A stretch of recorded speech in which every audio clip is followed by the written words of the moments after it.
Madam আসসালামু আলাইকুম। ওয়ালাইকুম আসসালাম। হ্যাঁ, এখান থেকে এই দত্ত জুতাটা এখানেই নষ্ট হতে হলো। এই ফকিন্নির বাচ্চা, এই দারোয়ানের বাচ্চা, তোর কত বড় সাহস! তুই একটা দারোয়ান হয়ে তুই আমার বোতলের পানি খাস? এই তুই কি জানিস এই পানির দাম কত? তোর কোনো যোগ্যতা আছে আমার বোতলে পানি খাওয়ার? ম্যাডাম সামান্য একটু পানি খাইছি বলে আপনি আমার সাথে এরকম ব্যবহার করতেছেন। আর আপনি কি করলেন? এই পানির দাম 1,00,000 টাকা। পানির দাম কোনোদিন 1,00,000 টাকা হয় ম্যাডাম? আপনি আমার সাথে কেন মিথ্যা কথা কইতাছেন? কি?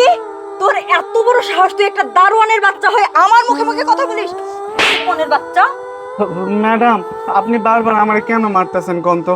আমি তো ঠিকই বলছি যে এই পানির স্বাদ আর আমাগো বাড়ির টিউবওয়েলের পানির স্বাদ একই স্বাদ ম্যাডাম। আমার মনে হয় কি আপনারে কেউ ভুল বুঝাইছে, ভুল বুঝাই আপনার কাছ থেকে 1,00,000 টাকা হাতায় নিয়ে আপনার এই নর্মাল পানি দিয়া দিছে। আপনি বুঝতে পারেন নাই ম্যাডাম।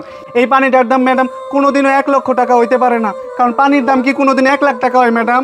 এই দারোয়ানের বাচ্চা, তোর এত বড় সাহস, তুই তোর টিউবওয়েলের পানির সাথে আমার 1,00,000 টাকা দামের পানির তুলনা দিলি? তোর এত বড় সাহস! আসলে কি বলেন তো ম্যাডাম, সারাদিন এখানে দাঁড়ায় দাঁড়ায় রোদ্রের মধ্যে ডিউটি করতে হয় তো, তাই আমার একটু পানি পিপাসা পাইয়া গেছিল, তাই ভুলক্রমে আপনার বোতলে থেকে পানি খেয়ে ফেলাইছি। ম্যাডাম আপনি আমার ক্ষমা করে দিবেন। হ্যাঁ আমার ভুল হয়ে গেছে আপনার বোতলে থেকে পানি খাওয়া। ভুল হয়ে গেছে মানে? তোর ভুল হবে কেন? তুই একটা সামান্য দারোয়ান। এই ভুলের জন্য তোর একটা শাস্তি পেতে হবে, আর সেই শাস্তিটা হলো তুই এই মাসের স্যালারি কাটা। তোর কোনো স্যালারি দেওয়া হবে না এই মাসে। ম্যাডাম আপনি এগুলা কি কইতাছেন? সামান্য একটু পানি খাই ফেলাইছি বলে আপনি আমার এই মাসের স্যালারি কাটা দিবেন? এই মাসের স্যালারি যদি আপনি কাটা দেন আমি আমার পরিবারের নিয়ে কেমনে চলবো ম্যাডাম? আপনি তো জানেন যে আপনাদের বাড়িতে এই দারোয়ানগিরি কইরাই আমার সংসারটা চলে। এখন যদি আপনি আমার স্যালারি কাটা দেন আমার তো চলার কোনো রাস্তা থাকবো না। ম্যাডাম আপনি আমার ক্ষমা করে দেন না, আমার আসলে ভুল হয়ে গেছে। আপনার এই দামি পানিটা খাওয়ার আমার উচিত হয় নাই। ও কিন্নির বাচ্চা, তুই তুই আবারও আমার মুখে মুখে কথা বললি?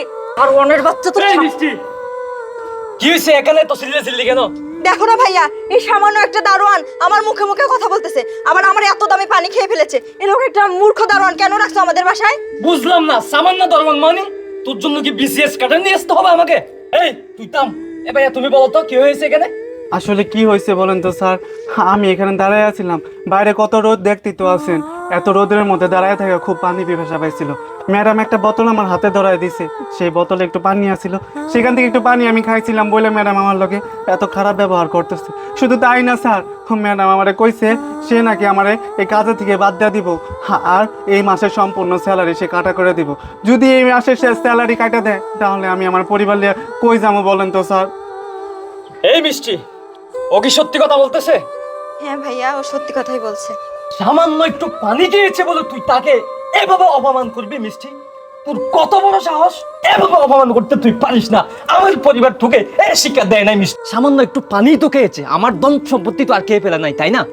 একটু পানির জন্য তুই তাকে তার স্যালারি কেটে ফেলবি, তাকে বেতন দিবি না? তুই কে বেতন না দেওয়ার? তুই কে? আমার পরিবার আছে, আমি আছি, আমরা তাকে বেতন দেব। তুই কে? এই যে এই ছেলেটা রোদে পুড়ে বৃষ্টিতে 24টা ঘন্টা এখানে ডিউটি করে, একটু পানি তো খেয়েছে, তাই না?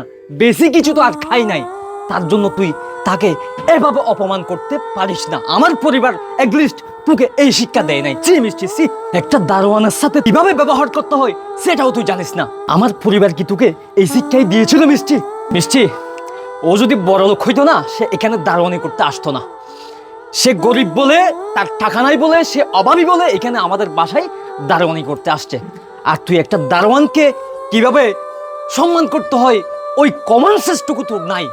আসলে ভাইয়া তুমি ঠিকই বলেছো, আমি ওর সাথে অনেক বড় অন্যায় করে ফেলেছি, আর আমি সামান্য একটু পানির জন্য ওর সাথে খারাপ ব্যবহার করলাম। এটা আমার করা একদমই উচিত হয়নি ভাইয়া, প্লিজ তুমি আমাকে ক্ষমা করে দাও। আমার কাছে মাপ চাই কি লাভ? যার সাথে তুই অন্যায় করেছিস তার কাছে মাপ চা। আসলে ভাইয়া আপনার কাছে যে কি বলে ক্ষমা চাইবো আমি আসলে বুঝতে পারছি না, তারপরও আপনি আমাকে প্লিজ ক্ষমা করে দেবেন। আরে না না ম্যাডাম, আপনি এসব কি কইতেছেন কোন তো? আপনি হলো ম্যাডাম, আপনাদের বাড়িতে আমি কাজ করি, আপনি যদি আমার কাছে ক্ষমা চান তাহলে তো আমার পাপ হইব। ম্যাডাম আমি কিছুই মনে করিনি, আসলে আমরা গরিব মানুষ তো, গরিব মানুষের কোনো মন থাকে না, কষ্টও থাকে না, আমি কিছুই মনে করি নাই ম্যাডাম। আচ্ছা ঠিক আছে, তাহলে আমি ভিতরে যাই। যাও। আচ্ছা ভাই, থাকো।